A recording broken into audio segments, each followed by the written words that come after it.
Today is Valentine's Day, one of the most popular and most celebrated holidays across the globe. And as you all know, Valentine's Day is all about love. Unless you're single, of course, then it's all about excruciating loneliness. But what is love? Baby, don't hurt me. Don't hurt me no more. Well, biologically speaking, love is a powerful neurological condition much like hunger or thirst, only more permanent. When you're truly in love, the brain can release a whole set of chemicals: pheromones, dopamine, norepinephrine, serotonin, oxytocin, and vasopressin. What's interesting about this though is that love is more or less like a drug. Actually, when you're going through a breakup, it's exactly like a drug. Researchers have found that for heartbroken men and women, looking at photographs of their former loved ones activated regions in the brain associated with physical pain and intense cocaine addiction. In fact, the withdrawal symptoms can be so bad that your body releases chemicals that significantly weakens your heart, to the point where you could have a heart attack. You could actually die just by losing someone you love. It's something called broken heart syndrome. In other words, don't do love, don't love and drive.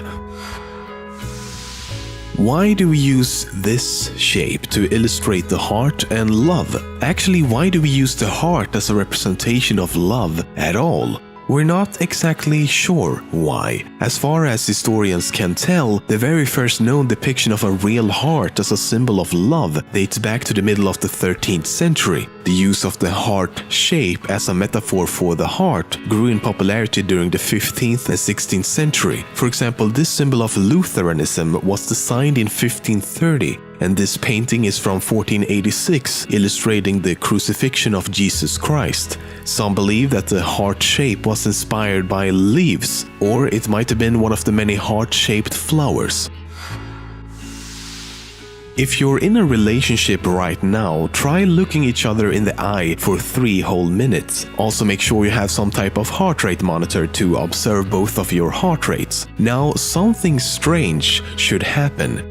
If you're truly in love, your heart rates will begin to synchronize, as in your hearts will start beating in almost exactly the same way. How or why this is happening, we simply don't know. The longest married couple in the world married in 1925 and are still married to this day. As of 2015, they have been married for 90 years.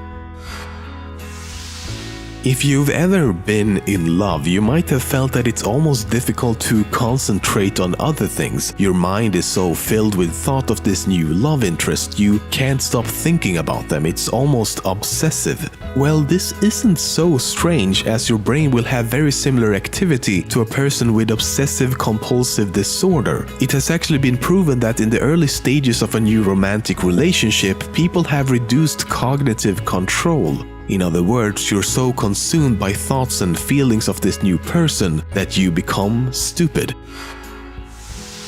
There's practically a phobia for everything, and yes, believe it or not, love is no exception. It's called philophobia and is the fear of falling in love.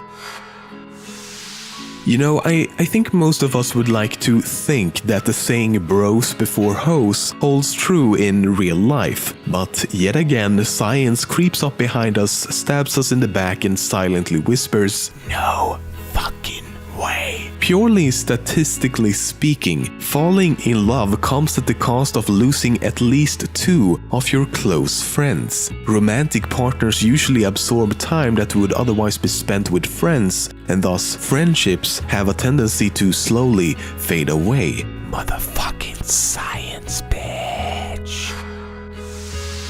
If you have a slight headache, it might be worth to just cuddle with your significant other for a while. The reason being that when you cuddle or when you're simply embraced in any way by someone you love, the hormone oxytocin is released and acts as a sort of natural painkiller. Even just looking at a picture of a loved one can be enough to relieve the pain.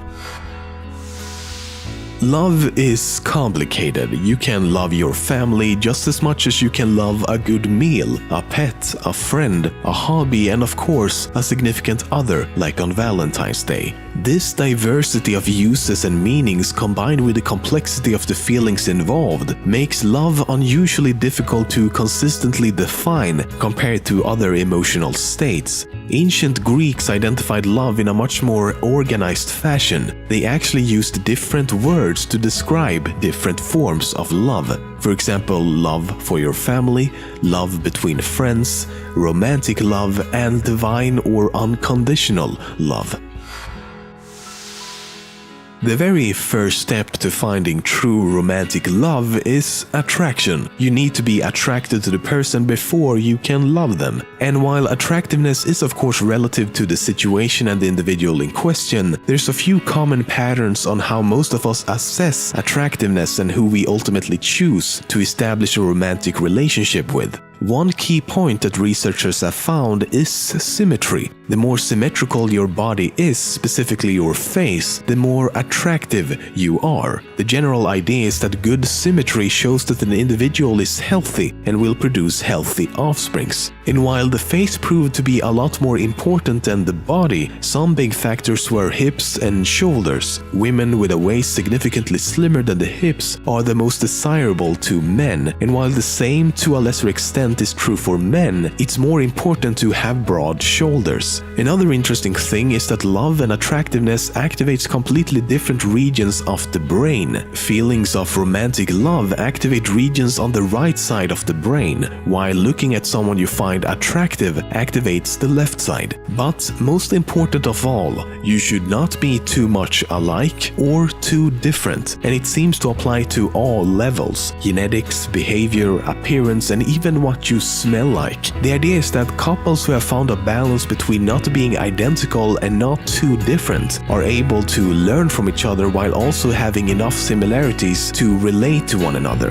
In other words, scientists have found that love is just as complicated as we think it is.